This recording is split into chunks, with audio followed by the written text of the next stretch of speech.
The trade tensions between the United States and China, it sounds about as interesting as watching paint dry, doesn't it? Two economic behemoths, a whole lot of tariffs flying back and forth.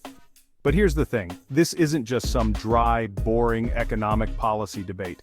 This is a full-blown trade war, folks, and it's one that the Trump administration, in its infinite wisdom, decided to kick off. Now you might be thinking, John, why should I care about a trade war? I'm just trying to afford a reasonably priced avocado toast here. Well, buckle up, Buttercup, because this trade war has implications for all of us.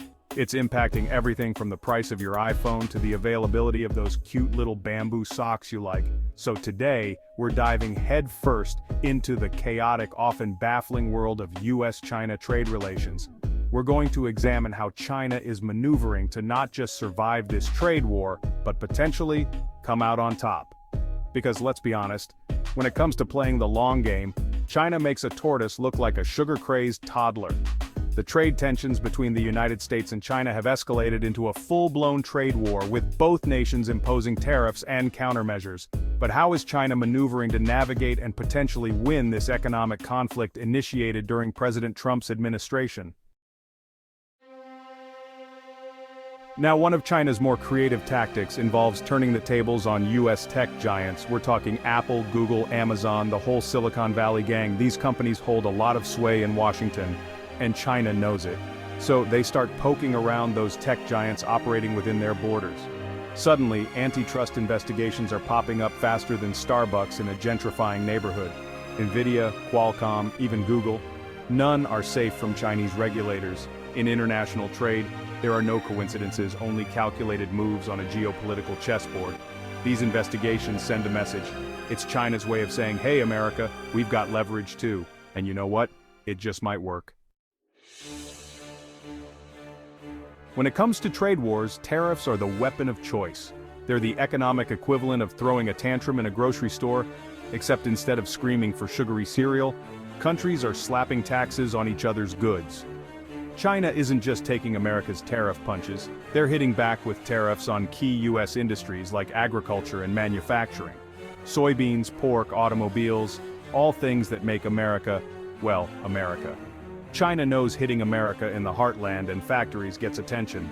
It's a move to pressure the US government to back down. Tariffs are a double-edged sword. They hurt the other guy, but also your own consumers and businesses. China seems willing to weather the storm for long-term gain. They're playing the long game, while the US is stuck in short-term thinking. Now, one of the more fascinating aspects of China's strategy is their effort to diversify their supply chains. See, for years, China has been the world's factory floor, churning out everything from iPhones to plastic sporks. But the trade war has exposed a vulnerability in this model, reliance on a single market, especially one that's become increasingly hostile. So China's doing something that frankly should have been done years ago. They're spreading their bets. They're shifting production to other countries, places like Vietnam, Bangladesh, even Mexico. It's a strategic move to reduce their dependence on the US market and create a more resilient and diversified manufacturing base. This shift isn't happening overnight, of course. It takes time, investment, and a whole lot of logistical wrangling. But China's shown time and time again that they're willing to play the long game, to make the necessary moves to secure their economic future. And let's be honest, this diversification isn't just about surviving the trade war, it's about positioning themselves for global economic dominance in the 21st century. They're creating a network of manufacturing hubs, spreading their influence and securing their position as the world's leading economic power. Chapter 4: The Allure of the Forbidden Market. Now, for years, China's economic growth has been fueled by exports. They've been the world's factory, churning out cheap goods and sending them to eager consumers around the globe. But the trade war has exposed a potential weakness in this export-driven model. What happens when your biggest customer suddenly becomes your biggest competitor? Well, China's not one to be caught off guard. They're adapting, shifting their focus inward, to the vast, untapped potential of their own domestic market. Think about it. 1.4 billion people, a rapidly growing middle class, and a government that's actively encouraging them to spend, spend, spend. They're investing heavily in infrastructure, from high-speed rail to 5G networks, creating jobs and stimulating economic activity. they're also promoting domestic brands, encouraging Chinese consumers to buy local.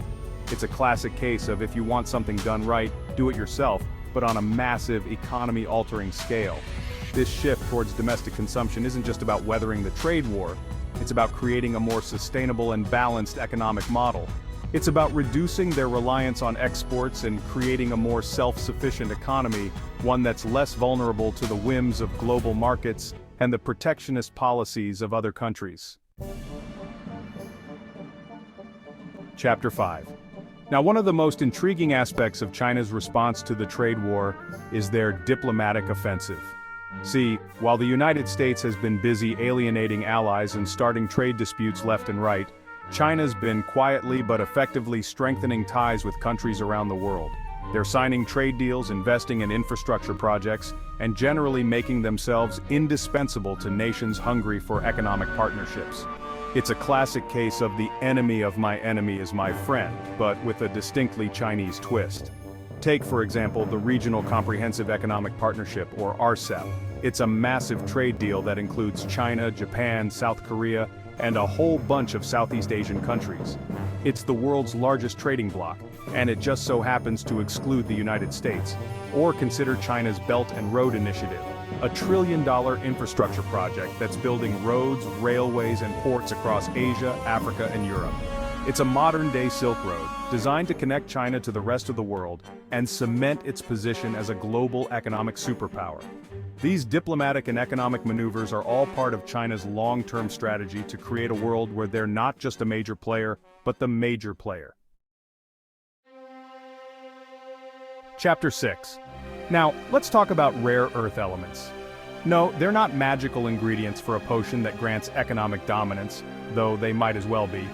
These elements, with names like neodymium and dysprosium, are crucial for manufacturing everything from smartphones to electric cars to fighter jets. And guess what? China controls a significant chunk of the world's supply of these critical minerals. It's like they stumbled upon a massive stockpile of economic kryptonite, and they're not afraid to use it. When the trade war started heating up, China didn't hesitate to hint at restricting exports of rare earth elements. It was a shot across the bow, a reminder to the United States and the rest of the world that when it comes to these critical minerals, China holds all the cards. Imagine a world where your iPhone suddenly costs twice as much because of a shortage of rare earth elements, or a world where the United States military can't build the weapon systems it needs because it can't get its hands on these crucial materials. That's the kind of leverage China has, and they're not afraid to use it. Chapter 7. Now let's talk about currency manipulation. It's a term that gets thrown around a lot in trade disputes, often with accusations flying faster than cheap plastic toys in a hurricane. But what does it actually mean? In simple terms, it's when a country artificially devalues its currency to make its exports cheaper and more competitive on the global market. It's like giving your products a secret discount, making them more attractive to foreign buyers. And guess what? China's been accused of doing just that, of deliberately weakening the yuan to offset the impact of United States tariffs. Now, China denies these accusations, of course, but the fact remains that the yuan has depreciated significantly since the trade war began. Coincidence? Perhaps. Or perhaps it's part of a carefully calculated strategy to mitigate the impact of United States tariffs and keep Chinese goods flowing to the rest of the world. So, there you have it. China's response to the trade war is a multi-pronged strategic masterclass. They're playing hardball, using every tool at their disposal to protect their interests and emerge from this economic brawl in a position of strength. The question is, what will the United States do? Will they continue down the path of protectionism and isolationism, or will they finally realize that in the 21st century, cooperation is the only way to win? One thing's for sure, the outcome of this trade war will have profound implications for the global economy for decades to come. In conclusion, China's response to the trade tensions initiated during President Trump's administration is comprehensive, involving regulatory measures, strategic tariffs, supply chain diversification, and efforts to strengthen domestic consumption. These strategies reflect China's determination to navigate and potentially emerge victorious in the ongoing trade conflict. As the trade tensions continue to evolve, the global economic landscape watches closely to see how these strategies unfold, and what the future holds for United States-China relations. Stay tuned to our channel for more in-depth analyses on global economic developments. Don't forget to like, subscribe, and hit the notification bell to stay informed.